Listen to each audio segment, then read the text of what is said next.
So an important concept in the study of how people experience literature and also how they experience digital literature is story world absorption. To what extent are people absorbed by the story world that's presented to them?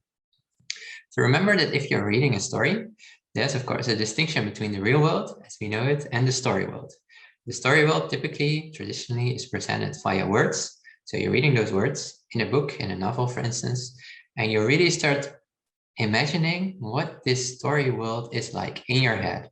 So for instance, if you're reading a nice novel by Nabokov, the novel Pnin, you will get to know a Russian professor who at some point will start working in the US, and he will be working on an American campus. And you're reading about this and you're really sort of forming an image in your head of this Russian professor and of this campus where he is working. So this is really a story world that's presented to you in text, in words, and you really start imagining this different world. You're really being transported into this different world. That's of course different from the real world in which you are reading this book. So again, this is something subjective. So whether people feel transported, whether they feel absorbed by this different world that's presented to them via those words in this book, is something that differs for different people. Some people feel really absorbed in this different world. Others perhaps don't feel that much transported into this world that's presented to them. And you can measure this, as we have seen before in the case of presence, which was also a subjective psychological state. Again, also story world absorption can be measured via questionnaires. So you present certain statements to people who have just finished reading a novel, for instance, or perhaps also a poem. And you present them with statements like, when I finished the story, I was surprised to see that time had gone by so fast. And if that's the case for your reader, then that probably means that this reader really very much felt absorbed by this story world. So you can think of the attention that is devoted while reading to this story world, or to what extent people are transported, to what extent they felt emotionally engaged with what was presented to them via text. And you can also look at their mental imagery. And then those concepts together, those constructs together sort of allow you to measure to what extent somebody subjectively felt transported into this different world. One important thing to note is that there is hardly any research on the combination of virtual reality and literary work.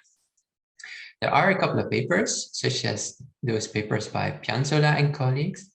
But one thing that's important there is that indeed they are comparing literary works with a virtual environment, as in this case, where they're presenting the story Alice in Wonderland, Alice's Adventures in Wonderland, in a VR environment, as you can see here in this 2D screenshot. But what's important here is that the virtual environment in which this text is being presented not necessarily really adds a meaningful component to the story itself. So the story was already there. And then what those researchers have done is they're simply presenting this work to readers, to participants in a 3D virtual environment. And why they are doing this is they claim that if you're sort of reading this in a virtual environment, you're sort of no longer noticing the real world around you. So perhaps you're not really distracted by all sorts of things that might be going on in the real world. So you may focus more on the story itself because you're wearing this headset and you don't see the real world around you. So in that sense, it's sort of unclear whether this is actually an example of digital literature, because the virtual environment not really adds a meaningful component to the work that was already there. Typical works of digital literature are often born digital, as they say. So from the start, a graphics designer, for instance, worked with a literary author and together they jointly created something. Whereas here the work was already there and the virtual environment doesn't really add anything meaningful to the story. So here's another example of this story VR application that they developed. Again, they made some very nice virtual environments that allow you to listen to a story or read a story, being sort of secluded from the real world around you. And the idea is, again, that you may focus more on the story, get more out of the story because you're not distracted by the real world as you know it. And again, you may wonder, is this really digital literature, or is this just a tool making use of virtual reality to perhaps allow people to enjoy a story more because they have more focus? They're sort of not distracted by cars driving by in the street or people coming by, etc. So right, this is just another way in which VR can be used in combination with a literary work.